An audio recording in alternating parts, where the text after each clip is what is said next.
Hello class, welcome back बच्चों। बेटा कल फंक्शनल स्ट्रक्चर, डिविजनल स्ट्रक्चर पे काफ़ी चर्चा कर ली थी। बेटा थोड़ी सी चर्चा और करेंगे। बेटा चैप्टर फिनिश कर रहे हैं, आप सब सामने देख रहे हैं मेरी तरफ।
चलो जी, बस बेटा सामने देखना जरा। बेटा कल functional structure, divisional structure diagram बना के काफ़ी सारा मैंने डिस्कस कर दिया था। 2-4 पॉइंट का डिस्कशन और है बेटा, और फटाफट से फिनिश कर रहे हैं बाबू। अच्छा ये बताओ, स्पेशलाइजेशन कहाँ पे अचीव होगा, याद है? क्यों बेटा? बाबू जब भी मेरिट डिविजनल की सोचोगे हमेशा डिविजनल हेड के एंगल से सोचना, ठीक है ना? जो इस डिवीजन का हेड है, जो इस डिवीजन का हेड है, इस डिवीजन का हेड है, डिविजनल हेड के एंगल से मेरिट या डीमेरिट सोचनी है। फंक्शनल स्ट्रक्चर में स्पेशलाइजेशन क्यों अचीव होता है बेटा? बाबू एक एम्प्लॉई एक बार प्लेस कर दिया गया एक डिपार्टमेंट में, सालों साल उसी डिपार्टमेंट में काम करता रहता है। सालों साल आप एक डिपार्टमेंट में काम करते हो बेटा, you will become specialist after a specified period of time. लेकिन बेटा एक डिविजनल हेड के एंगल से सोचो, ये कभी स्पेशलिस्ट नहीं हो सकता।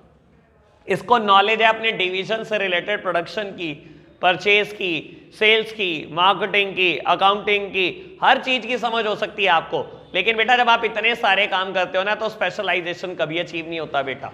हाँ, आप ये जरूर कह सकते हो मेरिट के तौर पर डेवलपमेंट ऑफ मल्टीपल स्किल्स। समझ आई बात? बेटा specialisation is the merit of functional structure. लेकिन बेटा अगर मैं बात करूं डिविजनल की, यहाँ स्पेशलाइजेशन कभी अचीव नहीं हो सकता। लेकिन बेटा मल्टीपल स्किल्स जरूर डेवलप हो जाते हैं बेटा। क्लियर बात? डुप्लीकेशन ऑफ वर्क कहाँ था डुप्लीकेशन ऑफ वर्क? डिविजनल में। क्यों बेटा? बाबू एड गारमेंट्स का मार्केटिंग डिपार्टमेंट भी कर रहा है, एड कॉस्मेटिक का मार्केटिंग डिपार्टमेंट भी कर रहा है, एड लेदर का मार्केटिंग डिपार्टमेंट भी कर रहा है, एड बेटा फुटवियर डिवीजन भी कर रहा है। हर कोई डिवीजन ऐड कर रहा है। अकाउंट्स यहाँ भी बन रहे हैं, यहाँ भी बन रहे हैं, यहाँ भी बन रहे हैं, यहाँ भी बन रहे हैं बेटा। डुप्लीकेशन ही डुप्लीकेशन।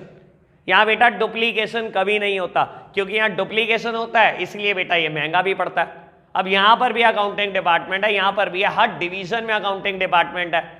सब में बेटा 4-4 लोग काम कर रहे हैं, 16 लोगों की सैलरी।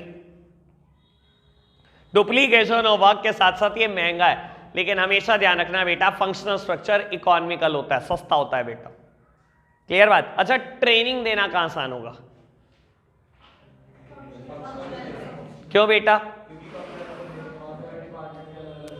बेटा ट्रेनिंग देना हमेशा फंक्शनल में आसान है। ऐसा क्यों कह रहा हूं मैं? बेटा एक एम्प्लॉय आया, प्रोडक्शन में काम करना चाहता है बेटा, आपने क्या करा? एक फंक्शन सिखाया प्रोडक्शन, 2 महीना, 3 महीना, 4 महीना, 5 महीना बेटा प्लेसमेंट कर दी। बेटा एक पर्सन आया जिसको आपने डिविजनल हेड बनाना है। इतना आसान नहीं है डिविजनल हेड बनना बेटा, बहुत सारी बातें आनी चाहिए बेटा। और बेटा इसकी ट्रेनिंग भी बहुत मुश्किल होती है, क्योंकि खाली प्रोडक्शन की नॉलेज से तो काम नहीं चलेगा ना बेटा। आपको परचेज भी चाहिए, सेल्स भी चाहिए, मार्केटिंग भी देखनी है, अकाउंट्स भी आने चाहिए, थोड़े बहुत फाइनेंसेस का भी अरेंजमेंट करना आना चाहिए, हर चीज आपको ही आनी चाहिए। समझ आई बात? इतनी बात कोई दिक्कत तो नहीं बेटा। अब वो एक्सपेंशन कहाँ आसान है, कल बात करी थी डिविजनल में। क्यों बेटा? बाबू अगर आप यहां एक्सपेंशन करोगे ना, पूरी ऑर्गेनाइजेशन को डिस्टर्ब कर दोगे। मैं बोल रहा हूं बेटा, आज तक कंपनी फर्नीचर बनाती है, एक ही प्रोडक्ट, और अब आपने बेटा ऐड करा गारमेंट्स, क्या होगा बाबू? सारी ऑर्गेनाइजेशन डिस्टर्ब। प्रोडक्शन डिपार्टमेंट में काम कर रहे एम्प्लॉय को कहोगे कि आपको गारमेंट्स प्रोड्यूस करने हैं, आते भी ना हो चाहे। परचेज वाले को कहोगे क्या करना है तेरे को, रॉ मटेरियल परचेज करना है जिससे हम गारमेंट्स बना पाए। सेल्स को कहोगे गारमेंट्स बेचने हैं। मार्केटिंग को कहोगे गारमेंट्स के लिए भी ऐड कर। फाइनेंसिंग डिपार्टमेंट को कहोगे गारमेंट्स के लिए भी फाइनेंस अरेंज कर। हर डिपार्टमेंट डिस्टर्ब। लेकिन बेटा यहाँ क्या है, यहाँ आपने एक नया प्रोडक्ट ऐड करना है, लेट्स सपोज फुटवियर। बेटा एक नया प्रोडक्ट ऐड करा, एक नया डिवीजन बनाया, सारे डिपार्टमेंट ऐड करे, नए एम्प्लॉय रिक्रूट करे, बाकी ऑर्गेनाइजेशन को तो पता भी नहीं लगता, खबर भी नहीं होती कि कब एक्सपेंशन हो गया। समझ आई बात? तो बेटा डिविजनल में एक्सपेंशन आसान है। चलो अच्छा ये बताओ अकाउंटेबिलिटी कहां आसान है? अकाउंटेबिलिटी मतलब आंसरेबिलिटी। फंक्शनल और डिविजनल? डिविजनल। बेटा फंक्शनल में हो ही नहीं सकती, आप खुद सोचो, मैं बताता हूं। यहां टारगेट अचीव नहीं हुए, ठीक है, आपने सेल्स डिपार्टमेंट को पकड़ा, उसने कहा मेरी कोई गलती नहीं, प्रोडक्शन ही नहीं दिया। प्रोडक्शन को पकड़ा, उसने कहा मेरी क्या गलती, परचेज को पकड़ा, अरे फाइनेंस वालों ने पैसे नहीं दिए। सब एक दूसरे को ब्लेम करते रहते हैं। बेटा गलती निकालना ही महाभारत है। लेकिन बेटा इजी टू फिक्स अकाउंटेबिलिटी। मैं कहता हूं गारमेंट डिवीजन में लॉस आ गया, किसी से कुछ पूछना है? आओ जी डिविजनल हेड साहब, चलो निकलो ऑर्गेनाइजेशन से बाहर, खत्म, कुछ पूछना ही नहीं। बेटा ये सारे के सारे डिवीजन ऐसे ऑपरेट करते हैं जैसे ऑटोनोमस यूनिट हो। ऑटोनोमस मतलब अलग ऑर्गेनाइजेशन है। आप ये समझ के चलो गारमेंट्स, अच्छा ये तो एक अलग ऑर्गेनाइजेशन है और इसका एमडी कौन है, इसका डिविजनल हेड। ऐसे समझ के चलो बेटा, इतनी पावर दी जाती है डिविजनल हेड को कि आप अपने डिवीजन से रिलेटेड जो मर्जी डिसीजन ले लो, बस लॉस नहीं आना चाहिए, ऑर्गेनाइजेशन को कमा के देना। और बेटा इसीलिए रिस्पॉन्सिबिलिटी अकाउंटेबिलिटी फिक्स करना आसान है। अगर कल को टारगेट अचीव नहीं होते, ये आपके डिवीजन में लॉस है बेटा, 1 मिनट में आप गए बेटा, किसी से नहीं पूछा जाने का कुछ भी, आप नहीं लेकिन रहोगे ऑर्गेनाइजेशन के अंदर। क्लियर है ना बात, पक्की बात? अच्छा कोऑर्डिनेशन या कंट्रोल करना कहां आसान होता होगा? ऑब्वियस बात है बेटा फंक्शनल, सारे डिपार्टमेंट को कोऑर्डिनेट करा बेटा। लेकिन बेटा यहां पर पहले सारे अपने अपने डिपार्टमेंट को कोऑर्डिनेट करेंगे, फिर डिविजनल कोऑर्डिनेशन बिठाना पड़ेगा, तब जाकर का ही कोऑर्डिनेशन बैठेगा। ठीक है ना, इतनी बात कोई दिक्कत तो नहीं बाबू। फंक्शनल स्ट्रक्चर का इंट्रो, सारी एडवांटेज पे नजर घुमा लो, एक बार लिमिटेशन पे भी घुमा लो। लिमिटेशन मुझे समझानी है, फटाफट से पढ़ के खत्म करो बेटा। बात कर रहे हैं डिसएडवांटेजेस ऑफ फंक्शनल स्ट्रक्चर या लिमिटेशन की। अभी आप सामने देख रहे हैं 2 मिनट, 3 लिमिटेशन है बेटा, तीनों मैं समझा रहा हूं, पहले फिर रीड करेंगे। सबसे पहले कहता है बेटा ऑर्गेनाइजेशनल इंटरेस्ट इग्नोर्ड, और आपको बता देता हूं सेम लिमिटेशन यहां पर भी पढ़ोगे। ठीक है जी, पहले से ही समझ के चलेंगे बाबू। दोनों बातें हैं, हाँ वहां पर एक में ऑर्गेनाइजेशनल इंटरेस्ट इग्नोर्ड लिखा है, एक में hindrance in the organisational objective. यानी कि बेटा दोनों ही जगह पे आप अपनी ना ऑर्गेनाइजेशन के इंटरेस्ट को भूल जाते हो। देखो अगर ऑर्गेनाइजेशन ने छोटे छोटे टुकड़े कर दिए फंक्शन के हिसाब से, ठीक है ना, और आप बेटा प्रोडक्शन मैनेजर हो, आप ज्यादा इंपॉर्टेंस देने लगते हो बेटा अपने इंटर डिपार्टमेंटल ऑब्जेक्टिव को rather than organisational total interest. बेटा ऑर्गेनाइजेशन का टोटल इंटरेस्ट है प्रॉफिट मैक्सिमाइजेशन, और आपका प्रोडक्शन मैनेजर क्या चाहता है, जितना टारगेट डिसाइड हो गया इनिशियल स्टेज पे, मुझे तो उतनी यूनिट प्रोड्यूस करनी है। बेटा आप क्या करते हो, भूल जाते हो प्रॉफिट मैक्सिमाइजेशन हो रहा है कि नहीं, बस आपको लगता है मैं अपने टारगेट अचीव करके बस बनने मारूं, मेरा डिपार्टमेंट की नाम ना बदनाम हो जाए, मेरा डिपार्टमेंट सबसे आगे रहना चाहिए। तो हम बेटा अपने डिपार्टमेंटल ऑब्जेक्टिव को बेटा इंपॉर्टेंस देने लगते हैं। एग्जाम्पल के तौर पर एक बात करता हूं बेटा, मैगी बैन हो गई, यानी कि एक भी यूनिट बिकनी नहीं है बेटा, और प्रोडक्शन डिपार्टमेंट कहता रहे नहीं नहीं नहीं इस बार का टारगेट तो बहुत बड़ा है, मैं तो प्रोड्यूस करता रहूंगा बेटा। ठीक कर रहा है सर, कोई फायदा होगा प्रोड्यूस करने से, आग ही लगानी पड़ेगी बाद में।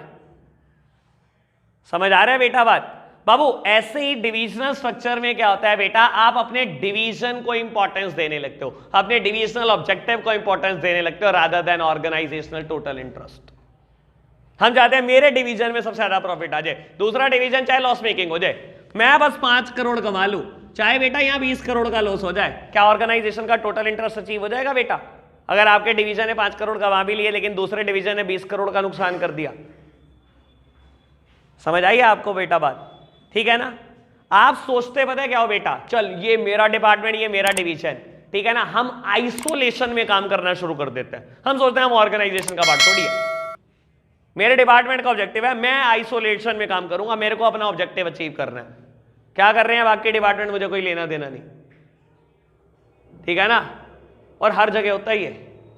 एक ऑर्गेनाइजेशन की बात कर लो, बैंक, ठीक है ना बाबू, कैश आज मिल नहीं रही, ठीक है ना, एंट्री ज्यादा हो गई, कैश कलेक्शन कम है, 4 स्टाफ लगा वहां पे, लेकिन एक स्टाफ कह रहा नहीं मेरा काम तो निपट गया, मैं तो घर जा रहा हूं। ऐसे करते हैं ना लोग हर जगह पे कि मेरा हो गया बस, मैं तो चलू जी, मेरा टारगेट पूरा आज का। क्लियर हुई बात बेटा, ये लिमिटेशन है दोनों ही जगह पर, ठीक है बेटा। एक और हेडिंग आती है कन्फ्लिक्ट, दोनों जगह पर आएगी, सुनना बेटा। कई बार क्या होता है, इंटरेस्ट ऑफ वन और मोर डिपार्टमेंट में not be compatible to each other. बाबू कई बार क्या होता है, दो डिपार्टमेंट के इंटरेस्ट कंपैटिबल नहीं होते आपस में, और बाबू क्या हो जाता है, इसके वजह से लड़ाई झगड़े हो जाते हैं। और आपको बता देता हूं बेटा, मेन लड़ाई झगड़ा किसका है, फाइनेंसेस।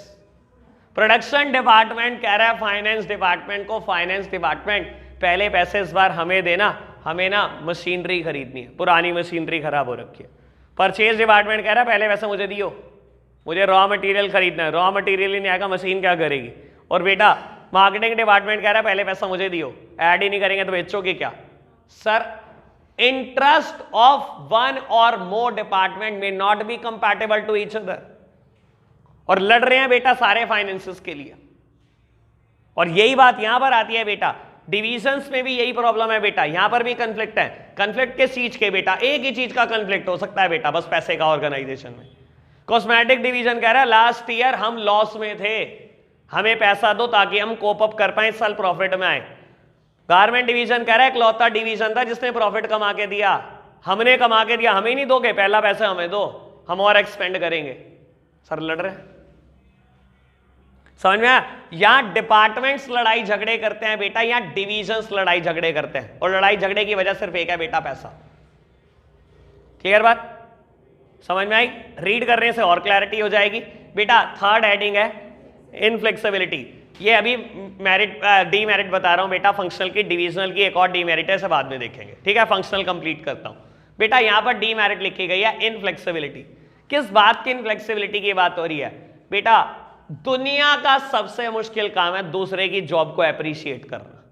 हर किसी को लग रहा था ऑर्गेनाइजेशन मेरे कंधों पे ही खड़ी है, मैं हट गया तो ऑर्गेनाइजेशन गिर जाएगी, पता नहीं कैसे कैसे भ्रम। सर होता है ना, दुनिया का सबसे मुश्किल काम दूसरे की जॉब को अप्रिशिएट करना, यही इनफ्लेक्सिबिलिटी है बेटा। It is very difficult to appreciate others job.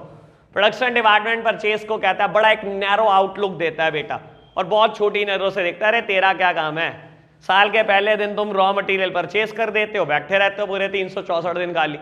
हमें देखो सारे साल प्रोडक्शन करते हैं, तब जाके कहीं टारगेट अचीव होते हैं। सेल्स कह रहा तू क्या करता है, धक्के हम खाते हैं सारे दुनिया जान के, हम ना प्रोडक्ट मेहनत करेंगे बेचेगा कैसे तू, ठीक है ना। मार्केटिंग कह रहा मैं ऐड ना करूं तो सेल्स तू भी कुछ नहीं है। सर हम अप्रिशिएट ही नहीं करना चाहते किसी की जॉब को, हमें लगता है सब कुछ हम कर रहे हैं, हमारे कंधे पे ये ऑर्गेनाइजेशन है, हम हट गए तो ऑर्गेनाइजेशन खत्म। समझ आई बेटा, क्लियर बात। बाबू अभी पढ़ेंगे, लेकिन इससे पहले एक और बात आपसे पूछा जाता है बेटा, फंक्शनल स्ट्रक्चर की सुटेबिलिटी। फंक्शनल स्ट्रक्चर कहां पर सुटेबल है बेटा, दो जगह पर। पहली जगह जहां नंबर ऑफ फंक्शंस बहुत ज्यादा होना, वहां हमेशा फंक्शनल स्ट्रक्चर अडॉप्ट करना चाहिए। दूसरी जगह जहां पर बेटा फर्म के ऑपरेशन को स्पेशलाइजेशन की रिक्वायरमेंट लगे, वहां पर functional structure. Specialisation is the merit of functional structure, इसलिए जब भी स्पेशलाइजेशन की जरूरत लगे हमेशा फंक्शनल स्ट्रक्चर अडॉप्ट करो। क्लियर बात। एक बात और सुन लेना, ये केस स्टडी के पॉइंट ऑफ व्यू से सबसे काम की बात बता रहा हूं बेटा। होता पता है क्या है, ऐसा नहीं है कि ऑर्गेनाइजेशन में जब 4-5 प्रोडक्ट बन रहे हो तो आप फंक्शनल स्ट्रक्चर अडॉप्ट नहीं कर सकते, करती हैं ऑर्गेनाइजेशन। लेकिन बेटा आपकी केस स्टडी के हिसाब से बता देता हूं, अगर कहे कंपनी एक प्रोडक्ट प्रोड्यूस करती है और फंक्शनल स्ट्रक्चर फॉलो कर रही है या कोई स्ट्रक्चर फॉलो कर रही है, और आज कंपनी ने एक नया प्रोडक्ट ऐड कर दिया, जैसे ही दूसरा ऐड हुआ ना बेटा, समझ लेना आपका फंक्शनल से नाता खत्म हो गया। आप कहां शिफ्ट कर गए बेटा, डिविजनल पे शिफ्ट कर गए। बस ये बात बिल्कुल ध्यान रखना। क्लियर है बात, ठीक है। दूसरा प्रोडक्ट ऐड होते ही बेटा आप डिवीजन पे आ जाओगे, लेकिन कई बार आपको फंसाने के लिए क्या करता है बेटा, नाम ही बदलता है।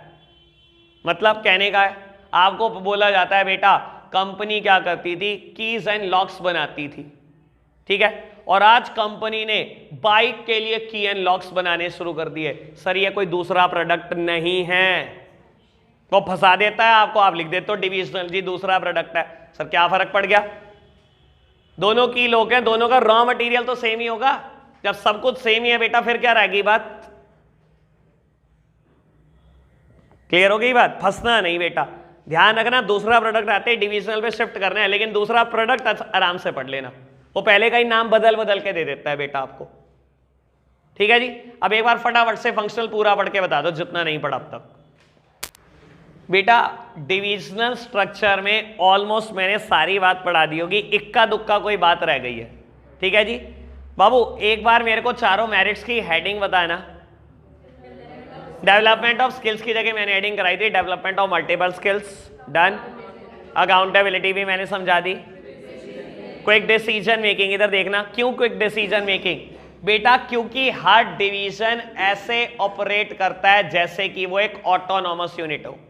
और बेटा क्योंकि आप ऑटोनॉमस यूनिट की तरह ऑपरेट कर रहे हो, आपके डिविजनल हेड को सारी पावर है, अपने डिवीजन से रिलेटेड कुछ भी डिसीजन मेकिंग कर सकता है। और जब कुछ भी कर सकता है बेटा तो decision making is very quick, very prompt. आपको जवाब ही नहीं देना किसी को, आप तो बेटा जस्ट लाइक अ एमडी काम कर रहे हो, जैसे किसी ऑर्गेनाइजेशन का एमडी होता है बेटा, बिल्कुल वैसे ही काम कर रहे हो आप।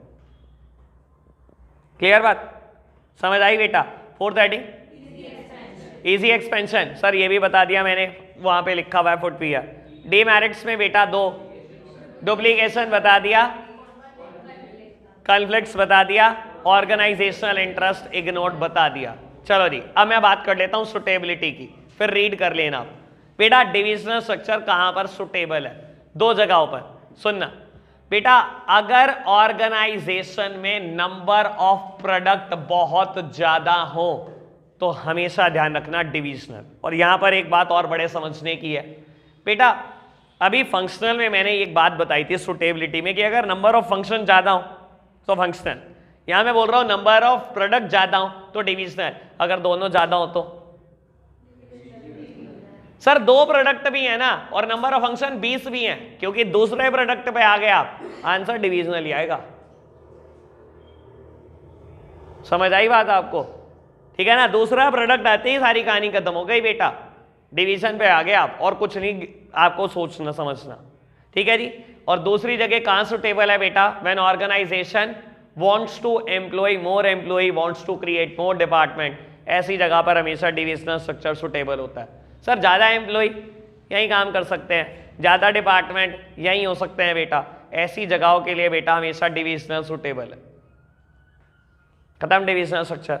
फॉर्मल इनफॉर्मल कोर्स का पार्ट नहीं है बेटा, टर्म 1 का कट है, चैप्टर यहीं फिनिश हो जाता है। केस स्टडी स्टार्ट करते हैं बेटा, फटाफट से एपीसी की बुक निकाल लो बेटा। केस स्टडी स्टार्ट कर रहे हैं, 2 मिनट के लिए सामने देखना जरा आप बेटा। बात करते हैं डेलीगेशन और डिसेंट्रलाइजेशन की।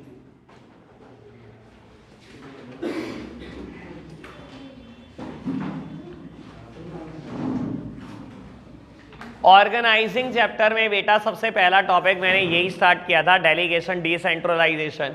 बाबू दोनों का मतलब होता है काम को बांटना, लेकिन ये कहता है बेटा मैंने 2 ही लेवल पे रहना है, और ये कहता है बेटा मल्टीपल लेवल पे जाना है। याद होगा आपको, यहां पर less more control by the superior, that means less freedom given to the subordinate. यहां बेटा more freedom is given to the subordinate, that means less control by the superior. याद है ना सारी बातें, पूरा डिफरेंस बताया था आपको बेटा। हमेशा ध्यान रखना केस स्टडी के लिए 3 से 4 वर्ड हैं जो आइडेंटिफाई करवाएंगे आपसे कि डेलीगेशन है या डिसेंट्रलाइजेशन। जब भी कहे काम बांटा है काम बांटा है, तो बेटा दोनों बातें हो सकती हैं काम बांटने में, तो ठीक है ना। लेकिन अगर ये मैं 3 से 4 वर्ड लिख रहा हूं, ये 3 से 4 वर्ड में कुछ भी दिखाई देता है तो लिख देना डिसेंट्रलाइजेशन, वरना आंसर डेलीगेशन, ठीक है जी। अब सुन लो, वर्ड आता है बेटा डिस्पर्स, इंडिपेंडेंट चार्ज,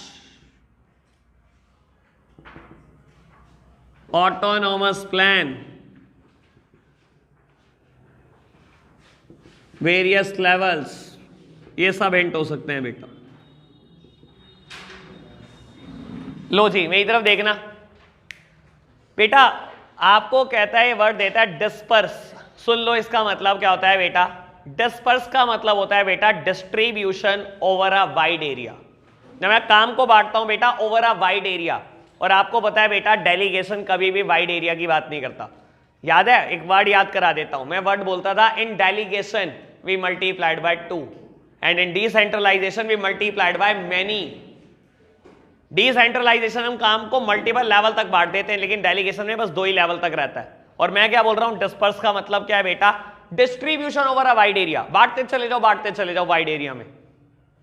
समझ आए, ये हिंट होगा बेटा डिसेंट्रलाइजेशन का। कभी भी बोले वेरियस लेवल, अभी बताया मैंने 2 लेवल तक बेटा बात डेलीगेशन में, वेरियस लेवल आते ही बेटा बात कहां चली गई, डिसेंट्रलाइजेशन में। कभी भी कहे आप ऑर्गेनाइजेशन के लिए ऑटोनोमस प्लान बना रहे हो, ऑटोनोमस मतलब किससे पूछ ही नहीं रहे कुछ बेटा। और आपको पता है बेटा डिसेंट्रलाइजेशन में आप कभी भी कोई भी चीज अपने सुपीरियर को बताते ही नहीं, सुपीरियर के पास टाइम ही नहीं होता आपकी बात सुनने का।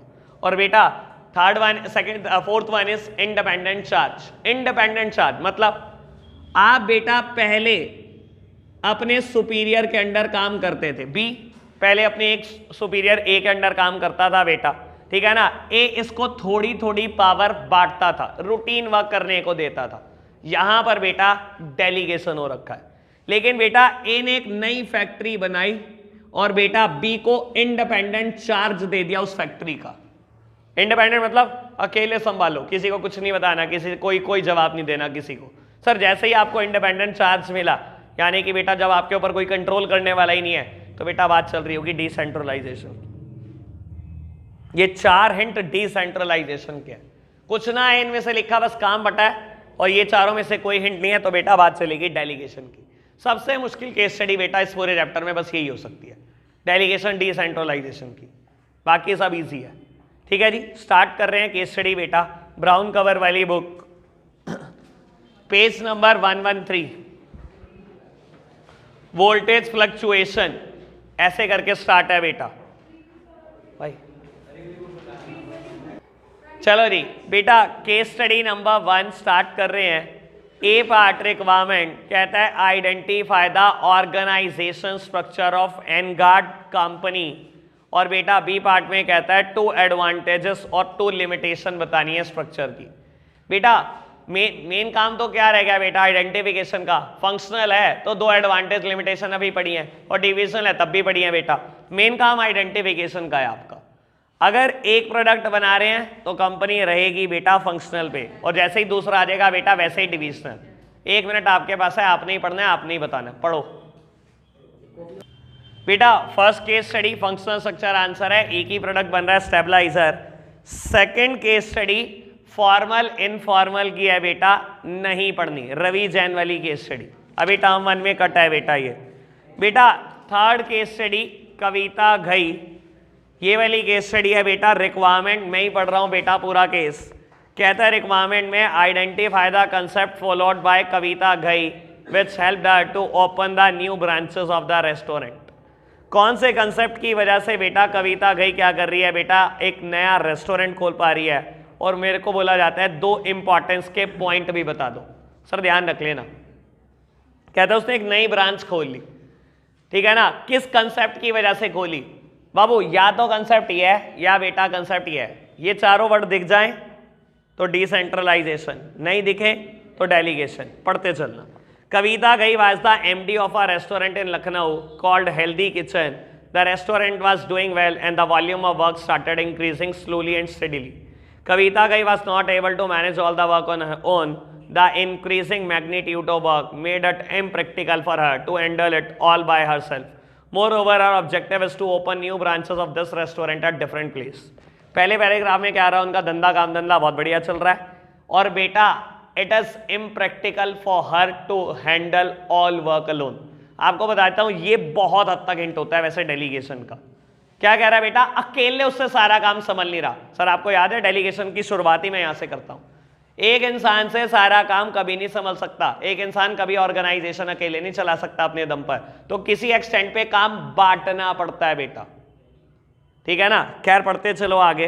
She appointed Nikhil Gupta as a GM of Healthy Kitchen Lucknow and gave him the right to command his subordinate and to take action within the scope of his position.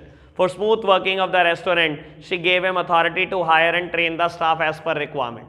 Nikhil Gupta को बेटा Lucknow branch का ही GM बना दिया, वो MD थी, उसने GM appoint कर दिया, कहता कुछ नेसेसरी अथॉरिटी भी दे दी कि कुछ स्टाफ आप रिक्रूट कर सकते हो, ट्रेन कर सकते हो, ठीक है जी. कविता Ghai was satisfied with the work of Nikhil Gupta and was able to open other branches of the restaurant in Agra and Kanpur also.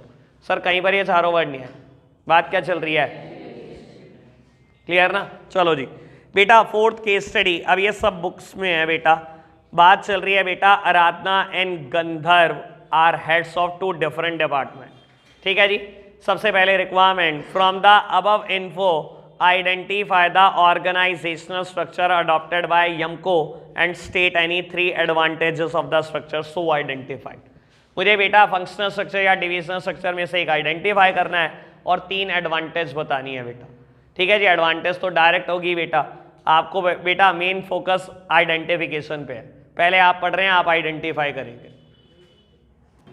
बेटा. इस केस स्टडी में फंक्शनल स्ट्रक्चर का एक हिंट है और वो सबसे काम का है. कौन सा? एक तो वो 2 डिपार्टमेंट वाली बात शुरू हो गई.